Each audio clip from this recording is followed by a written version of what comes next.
সম্মানিত ভিউয়ার্স, আসসালামু আলাইকুম ওয়া রাহমাতুল্লাহি ওয়া বারাকাতুহু। আশা করি সবাই আল্লাহর অশেষ রহমতে ভালো আছেন, সুস্থ আছেন। এই চ্যানেলে আর একটি নতুন গুরুত্বপূর্ণ ভিডিওতে আপনাদের সবাইকে স্বাগতম।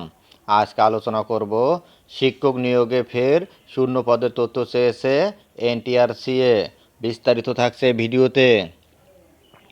এই ভিডিওটি দেখার আগে যারা এই চ্যানেলে একদম নতুন তারা অবশ্যই চ্যানেলটি সাবস্ক্রাইব করে পাশে থাকা বেল আইকনটি প্রেস করে দিন। আর যারা ইতিমধ্যে সাবস্ক্রাইব করেছেন তাদেরকে জানাই অসংখ্য ধন্যবাদ। শিক্ষক নিয়োগে ফের শূন্য পদের তথ্য চেয়েছে এনটিআরসিএ।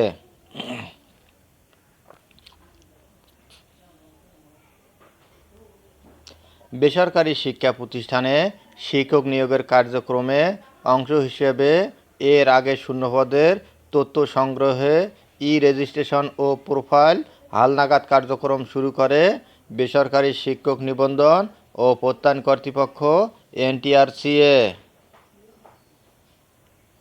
এবার নতুন করে আরও রেজিস্ট্রেশন প্রোফাইল হালনাগাদের সময় বাড়িয়েছে প্রতিষ্ঠানটি। বুধবার 27 নভেম্বর এক নোটিশে রেজিস্ট্রেশনের সময় বাড়ানো হয়।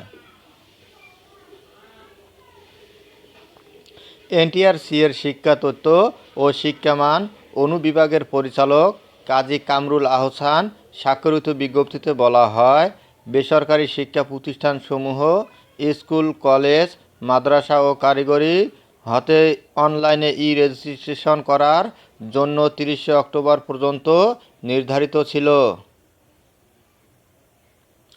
যেহেতু এনটিআরসিএর ষষ্ঠ রিকুইজিশনের সঙ্গে আগামী 3 বছরের সম্ভাব্য শূন্য পদের তথ্য সংগ্রহ করার উদ্যোগ গ্রহণ করেছে, তাই সর্বোচ্চ সংখ্যক প্রতিষ্ঠান থেকে শূন্য পদের তথ্য জানার সুবিধার্থে রেজিস্ট্রেশনের কার্যক্রমটি আগামী 30 নভেম্বর থেকে পুনরায় চালু হয়ে 6 ডিসেম্বর পর্যন্ত চলবে।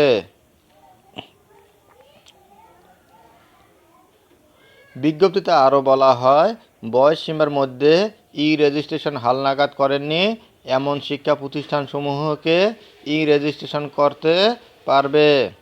তবে যেসব প্রতিষ্ঠান আগের তারিখের মধ্যে রেজিস্ট্রেশন কার্যক্রম সম্পূর্ণ করে অনলাইনে চাহিদা ও ফি প্রদান করেছে, নতুন করে তাদের রেজিস্ট্রেশন করার প্রয়োজন নেই। ধন্যবাদ জানিয়ে বিদায় নেওয়ার আগে আবারও অনুরোধ জানাই, যদি ভিডিওটি ভালো লাগে এবং সর্বশেষ শিক্ষামূলক আপডেট ভিডিও পেতে চান তাহলে অবশ্যই চ্যানেলটি সাবস্ক্রাইব করুন। ধন্যবাদ সবাইকে।